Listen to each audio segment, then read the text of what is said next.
দেখুন CCTV change করার জন্য এসেছিল সালা চোররা ডুপ্লিকেট সালা এই দেখুন ইলেকশন কমিশনার দেখুন এই দেখুন আমাকে ধরা পড়েছে সালা এই দেখুন অ্যাডিশনাল এসপি করতে আসছে সিসিটিভি চেঞ্জ করে এইসব করতে আসছে সিসিটিভি চেঞ্জ করে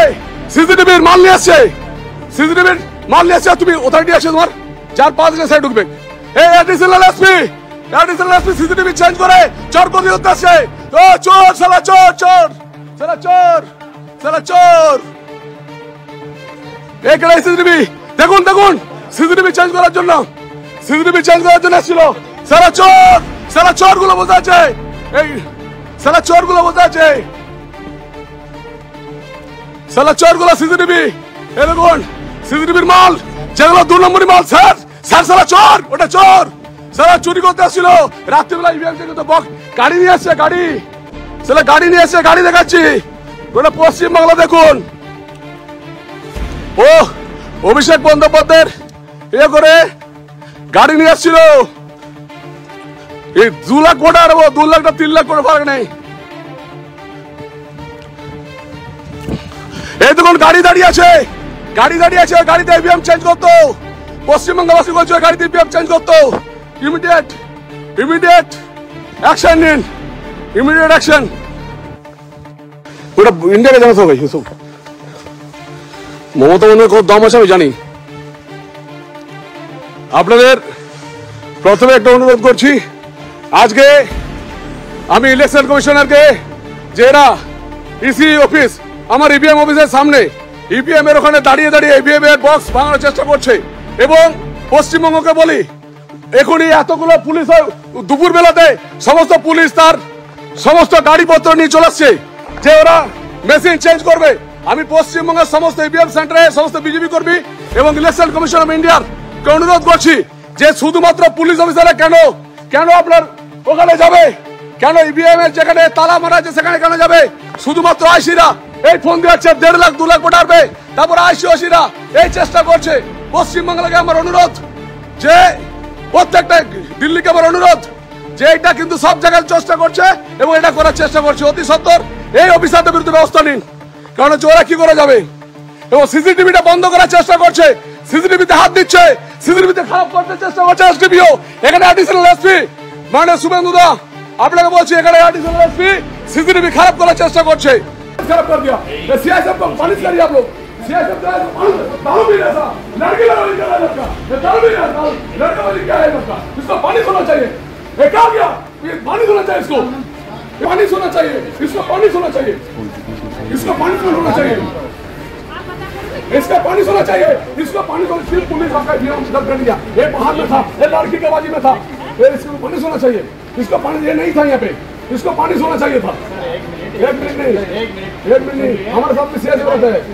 हमारा है ना 3 कंसल्टेशन सेंटर तो आपका ये लड़का पुलिस कैसे गया पुलिस के तो नहीं होता है settle word officer I am requesting you please पानी से your officers because why that अरे आरो का है ये माता जी मैं चल रहा हूं ये माता ये सब किया ऐसे नहीं हुआ सर आपका सीसीटीवी पे देखिए सर आपका पुलिस आके पूरा आपको अंदर में जाके ऐसी है ये आईसी है ये आईसी है और एडिशनल एसपी है हां ये है एक चीज लगी है हां गए थे अंदर तक और एडिशनल एसपी ये थे मासूद हसन किसने बोला आपका बाहर में लाइट खोल दिया आपको बाहर में लाइट खोल दिया उसके बाद सीसीटीवी मैंने पकड़ सीआई गाइडलाइन आप किसी को पुलिस को मैं विश्वास नहीं करता हूं मैं किसी को पुलिस का विश्वास नहीं करता मैडम मैं पाव पॉइंट आपको बोल रहा हूं मैडम मैं पाव पॉइंट गाइडलाइन आपके साथ हमारा सीएस मेरे साथ सीएस रहता है 14 सीएस में नहीं आपका उसका ड्यूटी नहीं है उसको बोलो उसको छोड़ दो आपका পুলিশে যেখানে যাবার কথা নয় এখানে আক্তার হোসেন এডিশনাল এসপি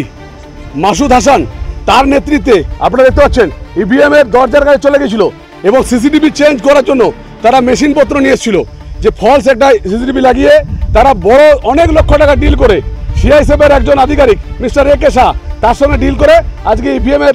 যে দরজা রয়েছে সে দরজা ভাঙতে গিয়েছিল কিন্তু এই পুলিশ অফিসারে থাকার কথা নয় এটা গাইডলাইনে যে পুরোপুরি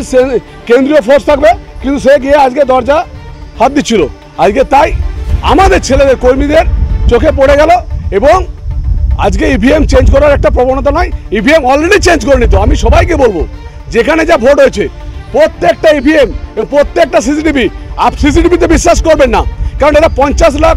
এখানে অনেক টাকা ডিল করে, এখানে সিআইএসএফের একজন আছে একে সাহা, তার কাছেও ডিল করেছিল, অনেক টাকা ডিল করে এরা সিআইএসএফ থেকে কিনে নিচ্ছে এবং পুলিশের অফিসাররা নিজেরা গাড়ি ঢুকিয়েছে পর্যন্ত, এখানে গাড়ি পর্যন্ত আছে, এটা খালি গাড়ি ঢোকানো আছে, সেই ইভিএম চেঞ্জ করার একটা করে নিচ্ছিল। আজকে ঈশ্বরের আশীর্বাদ, বাবা সাড়েশ্বরের আশীর্বাদ, আমি প্রথমেই বলেছি ঈশ্বরের বিশ্বাসী, ঈশ্বরের আশীর্বাদে আজকে আমরা বাঁচাতে পারলাম। সমস্ত এমপিদের যারা ক্যান্ডিডেট আছেন তাদেরকে সবাইকে বলবো সব গাছ ছেড়ে দিন, নিজের ইভিএম সেন্টারে চলে যান, তাহলে বিপজ্জনক কেস। আমরা সিসিটিভি যারা আমার চেক করছিল, সিসিটিভি আমার ছেলেরা যারা ছিল প্রচারে, তারা বললো স্যার পুলিশ অফিসাররা গাড়ি নিয়ে আপনার বিল্ডিং পর্যন্ত ঢুকছে এবং ইভিএম সেন্টার পর্যন্ত ঢুকছে, ইভিএমের যে দরজা আছে সেই দরজা পর্যন্ত যাচ্ছে। আমি ছুটে এলাম, তাহলে হ্যাঁ 4-5টা পুলিশ গাড়ি, 207 গাড়ি অলরেডি চলে আসছে এবং ওখানে বিল্ডিংয়ের মধ্যেই অনেক জায়গায় এক্সট্রা ইভিএম আছে যারা আবার চেঞ্জ করা পলিসি নিয়েছে, কারণ রাজ্য সরকারের যদি অফিসারদেরকে গণনাতে দেওয়া হয় এই গণনা চুরি হবে। এবং আমি প্রমাণ দিচ্ছি, প্রমাণ ছাড়া তো বলে না, দেখুন আইসির তো ওখানে যাওয়ার কথা নয়, আইসি এবং আপনার অ্যাডিশনাল এসপি সব বাংলাদেশিদেরকে নিয়ে এসছে, তারাই করছে এই কাজগুলো। এ তো অভিযোগ জানিয়েছি আমরা, তো ইন রিটিন আমি দিচ্ছি, এখন আমরা আমাদের নেতৃত্ব জানিয়েছি, আর ইন রিটিনে জাস্ট ঘটলো, আমরা তো অভিযোগ সব জায়গায় জানাচ্ছি। স্ট্রং সিম নেই কোনোটাই, স্ট্রং রুমটা সিল আছে, মানে ওখানটা আজকে ভাঙতে গেছিল, আর 1 ঘন্টা পেরিয়ে গেলে খেলা শেষ। কেন্দ্রীয় বাহিনী ডিল করে নিয়েছিল ভাই, কেন্দ্রীয় বাহিনী থাকার কথা, মিস্টার একে সাহা যিনি আছেন তার উপরে যে অফিসার আছে তিনি এখান থেকে বেড়াতে চলে গেছেন, যে প্রিমিসে শুধু পুলিশ আছে, কোনো কেন্দ্রীয় বাহিনী 2-4 আছে, তারা মদ আর মাংস মারছে। চেঞ্জ করতে চাইছিলেন, এর মধ্যে জড়িয়ে রয়েছে কেন্দ্রীয় বাহিনীর এক জওয়ানের নাম করছেন, তাকে ঘুষিয়ে এই ধরনের কাজ করছেন বললেন। মানে এখন আপনারা বুঝতে পারছেন তো যে একজন পাগল এবং মাতালের সাথে আমি কি পরিমাণ অত্যাচারিত হয়েছি। মানে আজকে দেখুন, আজকে উনি গতকাল পর্যন্ত নিজে ছিলেন ওই স্ট্রং রুমে, স্ক্রুটিনিতেও গিয়েছিলেন, কোনো অভিযোগ করলেন না। আজকে যখন উনি একদম নিশ্চিত শিওর হয়ে গেছেন যে উনি বিপুল মার্জিনে হারছেন, তখন উনি নিজের ঘাড়ে দোষারোপে যাতে না পড়ে সেই জন্য উনি দলীয় নেতৃত্বের কাছে বোঝানোর জন্য উনি একটা মিথ্যা এইসব একটা কুচক্র এবং একটা ছলচাতুরি করে উনি এসব গালাগালিজ করছে। আজকে ভাবুন, আজকে আধিকারিকদের উনি গালিগালিজ করছেন। আজকে ওনারা এতদিন কি বলতেন যে সেন্ট্রাল ফোর্সরা ওনাদের বিশ্বস্তের, সেখানে সেন্ট্রাল ফোর্সকে উনি গালিগালাজ করছেন, পশ্চিমবঙ্গ পুলিশকে গালিগালাজ করছেন এবং নিজের হারের হতাশাটা উনি পরিষ্কার বুঝিয়ে দিচ্ছেন। আসলে কি জানেন, আজকে তো ওয়েদারটা একটু নরম আছে, আজকে ডোজটা ওনার একটু বেশি পড়ে গেছে, কারণ উনি এখন মানে কি বলুন তো, উনি এখন মানে চুল্লু থেকে শুরু করে এখন 60তেও নেমে এসছেন, যেটা খবর পাচ্ছি। তাই ওনার আজকে কি বলুন তো, ওনার ওই নেশার ডোজটা আজকে বেড়ে গেছে, তাই জন্য ওনার পাগলামিটা মাতলামিটা অতিরিক্ত পরিমাণ বেড়ে গেছে। তবে কি বলুন তো, কুকুর ঘেউ ঘেউ করবে, নেড়ি কুকুরদের স্বভাব হচ্ছে ঘেউ ঘেউ করা, তাহলে আপনি তো মানুষ হয়ে তো সেই নেড়ি কুকুরের ঘেউ ঘেউকে পাত্তা দেবেন না। উনি হারছেন নিশ্চিত বুঝে গেছেন, আর নেশা ছাড়া তো এক পাও চলতে পারেন না। আজকে ডোজটা বেশি বেড়ে গেছে, ওয়েদার নরম ছিল, ডোজ বেড়ে গেছে, তার ফলে পাগলামিটা অতিরিক্ত পরিমাণ রাস্তায় ছড়িয়ে পড়েছে। হাস্যকর হাস্যকর, চারিদিকে সিসিটিভিতে মোড়া আছে। আমি কালকে রাত্রে পর্যন্ত আমি যে দেখে এসেছি, পুরো ওপেন স্ট্রং রুমের পুরো সিসিটিভি বাইরে ফুটেজ দেখা যাচ্ছে, আর ওনার ওইসব নোংরামো অসভ্যতমে মাতলামো হচ্ছে। চাপকে বার করে দেওয়া দরকার ওখান থেকে, প্রার্থী হয়েছেন তো কি হয়েছেন, ইমিডিয়েট উচিত প্রশাসনের ওনাকে চাপকে ওখান থেকে বার করা। উনি অশান্তির পরিবেশ সৃষ্টি করতে চাইছেন, আমার তো মনে হচ্ছে উনি লুট করতে গেছেন, ইভিএম উনি হ্যাক করতে গেছেন। আর এটা নিশ্চিত জেনে রাখুন, 4 জুন ওনার হার ঘোষণা হওয়াটা সময়ের অপেক্ষা।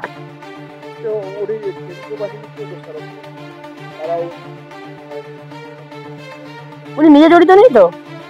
উনি নিজের হার বুঝে গেছেন, নিজে নিশ্চিত হার বুঝে গেছেন, তাই এসব নাটক চলছে ওনার। ওনার মতন অভিনেতা তো কেউ নেই। আজকে এতদিন কি বলছিলেন যে আমাদের পশ্চিমবঙ্গ পুলিশের প্রতি বিশ্বাস নেই, সেন্ট্রাল ফোর্সের প্রতি বিশ্বাস, তো ওই ভেতরটাতে পুরো তো সেন্ট্রাল ফোর্সের মোড়া আছে জওয়ানরা।